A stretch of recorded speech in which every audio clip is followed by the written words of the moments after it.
Iran और America के बीच सुलह के साथ ही हॉर्मुज़ स्ट्रेट भी खुल जाएगा। ट्रंप दावा कर रहे हैं कि टैंकर्स की आवाजाही बिना रोक टोक के शुरू होगी, लेकिन सवाल है कि क्या इससे दुनिया को फौरन राहत मिलेगी।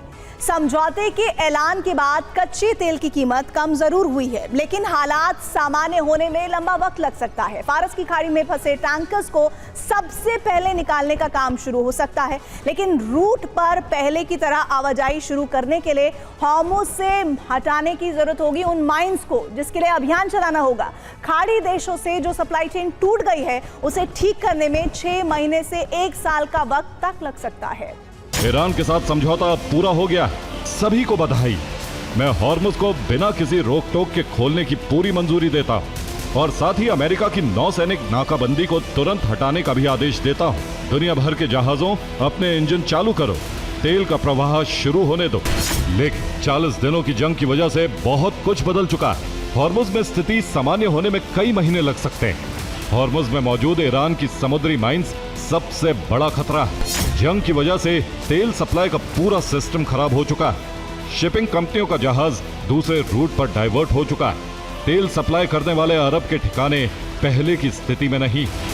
ट्रंप हॉर्मुज़ को खुलवाने में कामयाब तो हो जाएंगे, लेकिन दुनिया में पहले जैसे हालात आने में 1 साल का वक्त लग सकता है, क्योंकि फारस की खाड़ी में इस वक्त करीब 2000 तेल टैंकर की कतार है।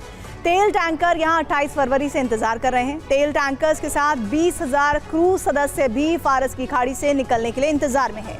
इसलिए हॉर्मुज़ खुलते ही सबसे पहले फंसे हुए टैंकर्स को निकालने का अभियान शुरू होगा।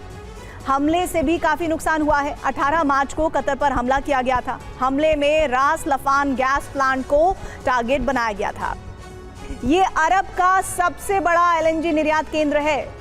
इसको ठीक होने में महीनों लग सकते हैं, तब तक गैस की किल्लत बनी रहेगी। सऊदी में रास तनूरा पर भी हमला किया गया था। हालांकि रिफाइनरी को ठीक कर लेने का दावा किया गया था। लगातार हमलों की वजह से शिपिंग कंपनियों का भरोसा भी खत्म हो चुका है। बीमा कराने का खर्च भी बहुत बढ़ गया है। ऐसे में हालात सामान्य होने में वक्त लगेगा।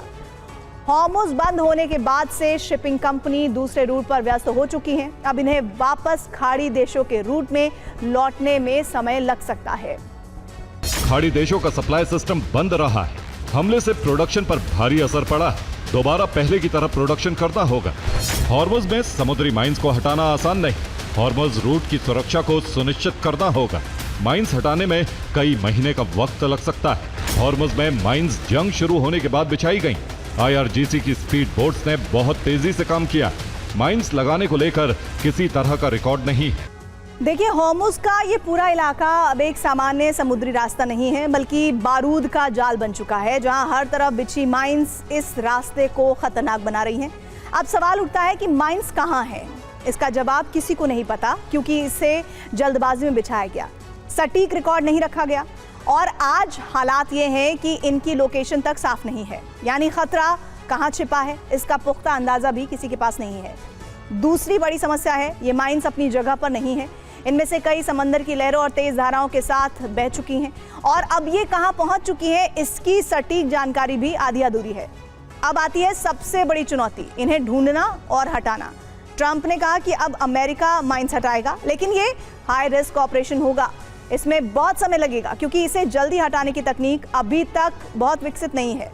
और सबसे खतरनाक हिस्सा लापता माइंस, यानी समंदर में अनदेखा खतरा हर दिशा में फैला हुआ है। यहाँ तक कि जिसे सेफ रूट बताया जा रहा है वो भी पूरी तरह सुरक्षित नहीं माना जा सकता।